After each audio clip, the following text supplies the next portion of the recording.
तो different types of thinking, इस किताब में थिंकिंग को जो है बाबा ने भिन्न भिन्न अर्थों से थिंकिंग का, जैसे विचार है, चेतना है, रूप है, रियलाइजेशन है, अनुभव है।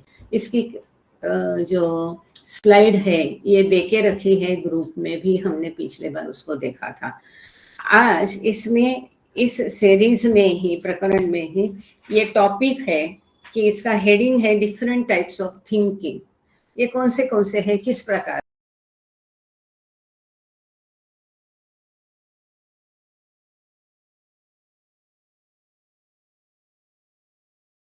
सुप्त अवस्था में है, ऑल इन ऑल, जो अभी आज आगे भी हम आज इसमें देखने वाले हैं, वो कार्यरत हो जाना चाहिए।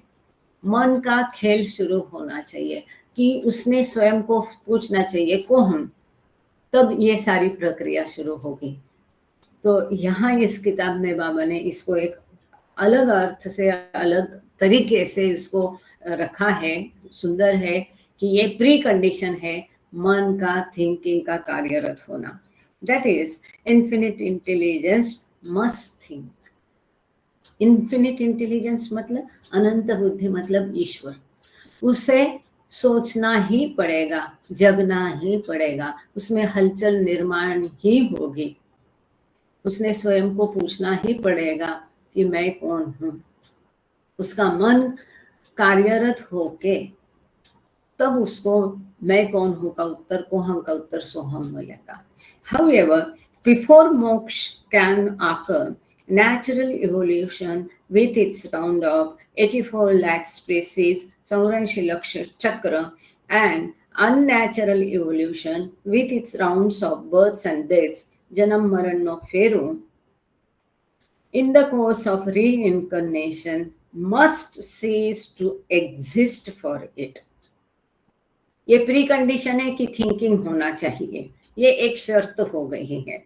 लेकिन मोक्ष प्राप्त होने के पहले, यहाँ मोक्ष शब्द का अर्थ ईश्वर साक्षात्कार का रियलाइजेशन के हिसाब से लिया है। तो ईश्वर साक्षात्कार प्राप्त होने के पहले जो नैसर्गिक उत्क्रांति, सहज साहजिक स्वाभाविक उत्क्रांति है, उसके 84 लाख स्पेसीज के साथ 84 लाख चक्र, और अननेचुरल इवोल्यूशन मतलब कृत्रिम उत्क्रांति, मतलब मनुष्य जन्म के पुनर्जन्म, with its rounds of birth and, उसके जो जन्म और मृत्यु के लगातार चक्र है, वो जो पुनर्जन्म की श्रृंखला है, वो मतलब 84 लाख में ये और ऐड करना है, जैसे कि हमने पिछले बार देखा। In the course of reincarnation must cease to exist for it. तो ये सब खत्म हो जाना चाहिए। कब? मोक्ष प्राप्ति के लिए, ईश्वर साक्षात्कार या मुक्ति के लिए। या तो मुक्ति मिलेगी या ईश्वर साक्षात्कार मिलेगा, जो भी है। ये दोनों मोक्ष में, मोक्ष शब्द में ये दोनों अंतर्निहित है। तो मोक्ष मतलब ईश्वर साक्षात्कार भी और लिबरेशन या मुक्ति भी होता है। तो ये मोक्ष प्राप्त होने के पहले ये उत्क्रांति, पुनर्जन्म, ये जो श्रृंखला है, ये चेन जो है, ये चक्र जो है, ये थम जाना चाहिए, ये रुक जाना चाहिए, ये खत्म हो जाना चाहिए। मतलब दो कंडीशन है। एक तो थिंकिंग मस्ट स्टार्ट, सोच विचार या मन का कार्य शुरू हो जाना चाहिए, साथ ही मन का कार्य बंद भी हो जाना चाहिए। सारे, थैंक यू जयते, उत्क्रांति का चक्र रुक भी जाना चाहिए। मोक्ष मिलने के पहले ये सब खत्म हो जाना चाहिए। इन अदर वर्ड्स, दूसरे शब्दों में, the infinite intelligence must think, but what it must think is itself. दूसरी भाषा में, अनंत बुद्धि को सोचना ही होगा, विचार करना ही होगा। लेकिन क्या विचार करना है, क्या सोचना है, किसका अनुभव करना होगा। मतलब वो जो बेभान भगवान है, उसे मालूम नहीं मैं कौन हूं, मैं ईश्वर हूं, इसका उसे अनुभव करना पड़ेगा। लेकिन उसको अनुभव क्या करना पड़ेगा? स्वयं का खुद का अनुभव करना है, इस विश्व का नहीं करना है। तो मोक्ष प्राप्ति के लिए ये बेभान भगवान को जागरूक होकर उसको सोचना पड़ेगा, स्वयं का अनुभव करना पड़ेगा, और इस मोक्ष के पहले ये जन्म मृत्यु का फेरा बन के खत्म हो जाना पड़ेगा। तीसरी शर्त आ गई है ना। पहली है थिंकिंग मस्ट स्टार्ट, दूसरी है उत्क्रांति रुक जानी चाहिए, और मतलब उत्क्रांति होकर पूरी हो जानी चाहिए, और तीसरा है कि उसने इस विश्व को उसके द्वारा निर्माण किए गए भाषमय सृष्टि का अनुभव नहीं करते हुए स्वयं को अनुभव करना होगा। The infinite intelligence must think, but what it must think is itself. स्वयं को अनुभव उसको करना पड़ेगा। What it must not think is its own subtle and gross imagination, which it has hitherto thought that is created. अब यहाँ thinking का शब्द क्रिएशन भी है, अर्थ उसने थॉट, फिर सृष्टि की निर्मिति हो गई। From the fine to the subtle and gross world. अब यहाँ हर जगह आप सोचोगे, मैं भी पहले ऐसा ही सोचती थी कि इसमें स्थूल और सूक्ष्म जगत का उल्लेख है, मनोजगत का नहीं है, लेकिन ऐसा नहीं है। मनोजगत का इसमें बिल्कुल हर जगह उल्लेख है। ये हमारी समझ में, या एटलीस्ट मेरी समझ में आ जाया, मुझे मालूम नहीं आपके बारे में। जहां जहां यहाँ फाइन शब्द लिखा है, फाइन का अर्थ मनोजगत है। तो ये जो स्थूल जगत है, इस स्थूल जगत का जो बेस है, पाया है, मूल है, वो क्या है? सूक्ष्म जगत है, अर्थात प्राण जगत है। प्राण जगत पहले निर्माण हुआ। प्राण जगत, क्योंकि स्थूल में प्राण चाहिए, तो प्राण जगत की निर्मिति जरूरी है। पहले प्राण जगत निर्माण हुआ, फिर स्थूल जगत निर्माण हो गया। तो इसका आधार क्या है? स्थूल जगत का आधार क्या है? प्राण जगत है। मतलब ग्रॉस वर्ड का आधार, बेस क्या है? सटल वर्ड है। ठीक है, यहां तक ठीक है। इस सटल वर्ड का, सूक्ष्म जगत का आधार मनोजगत है। इसी मनोजगत में, मनोदेह में सोच होती है, थिंकिंग होता है, मन का कार्य शुरू होता है। इसीलिए यहाँ फाइन लिखा है।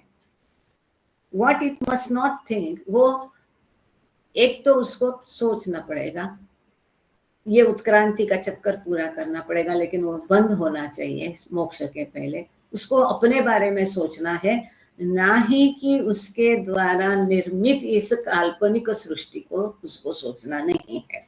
Its own subtle and gross imagination, ये स्थूल और सूक्ष्म कल्पना जो जगत उसने निर्माण किया है, उसको सोचना नहीं, उसका अनुभव लेना नहीं, लेकिन स्वयं का अनुभव लेना है।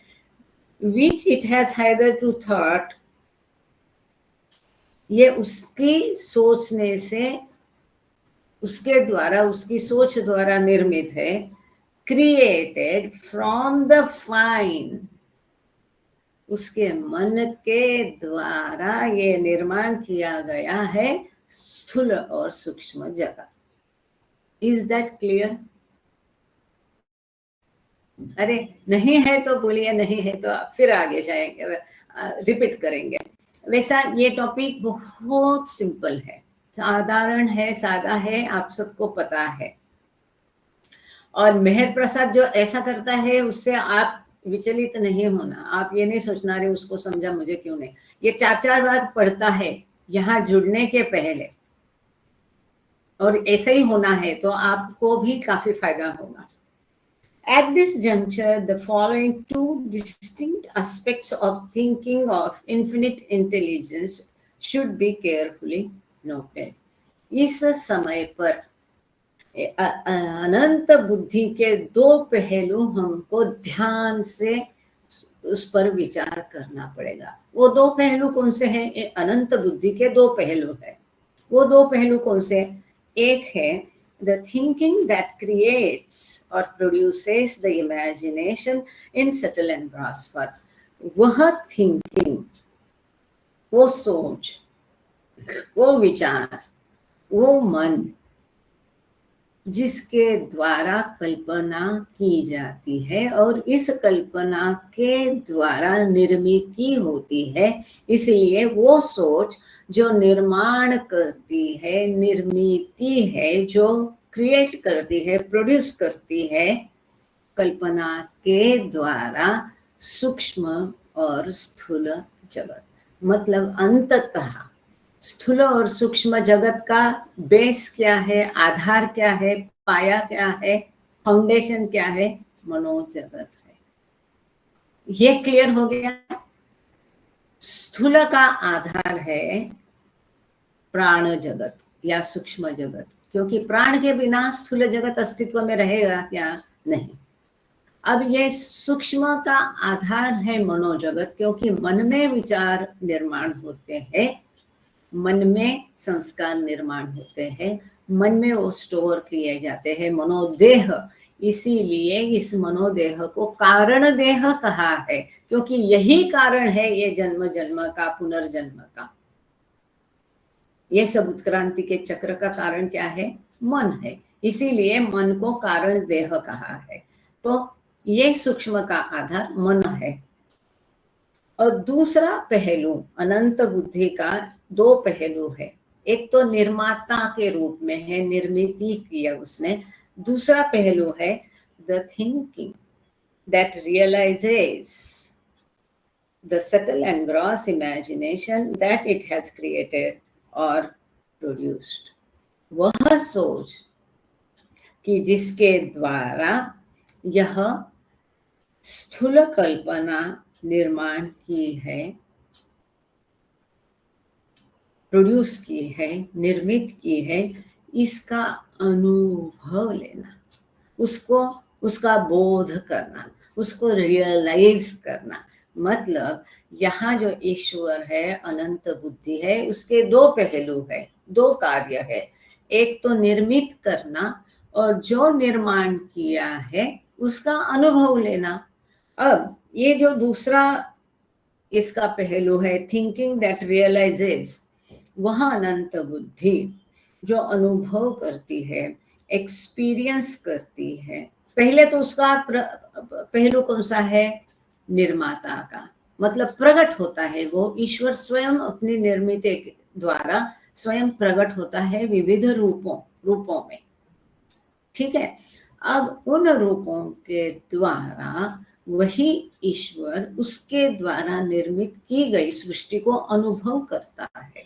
आप, मैं, हम सब, प्राणी, पशु, पंछी, इनमें वही ईश्वर है जो इन रूपों के माध्यम से इस सृष्टि का अनुभव लेता है, एक्सपीरियंस करता है, इस सृष्टि को रियलाइज करता है, इस सृष्टि का थिंकिंग करता है। आगे चलते हैं। This is the first reference in this text to the soul. यहाँ पहली बार ऊपर गया, वो पिछले लेक्चर में हमने इसको देखा था। इसका भी एक स्लाइड बना हुआ है। आज थोड़ी गड़बड़ हो गई है, आप चाहे तो इसको भी मैं डाल देती हूँ। ये दो पहलू है, ईश्वर सोचता है और लेकिन फिर इसमें टाइम जाता है और थोड़ा लिंक बाधित हो जाती है। 2 मिनट में उसको भी डाल देते हैं। पिछले बार डाला था उसको शायद से, अगर मिलता है तुरंत से तो वो भी डाल देते हैं, क्योंकि वैसे भी अभी रिकॉर्डिंग जब नहीं मैं कर रही हूँ तो मुझे इतना दिक्कत नहीं होती है।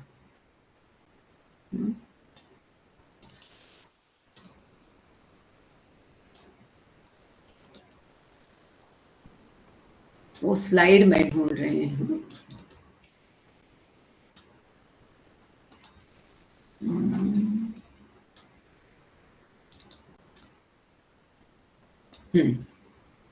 ये वो स्लाइड है। अब 2 मिनट में इसको चेंज करते हैं और वो स्लाइड को दिखा देते हैं। आप माफ करना, ये शायद आपको बाधाजनक प्रतीत होता होगा। मेहर बाबा। आप देख पा रहे हैं इसको? हाँ। अभी श्वेतांबरी, यहाँ पर तुम पहला रिकॉर्डिंग बंद कर देना। अभी मैं शुरू किया है और फिर मैं बताती हूँ, या आप यहाँ तक रुक जाओ, उसको स्टॉप करके नया रिकॉर्डिंग शुरू करो, 2 हो जाएंगे फिर।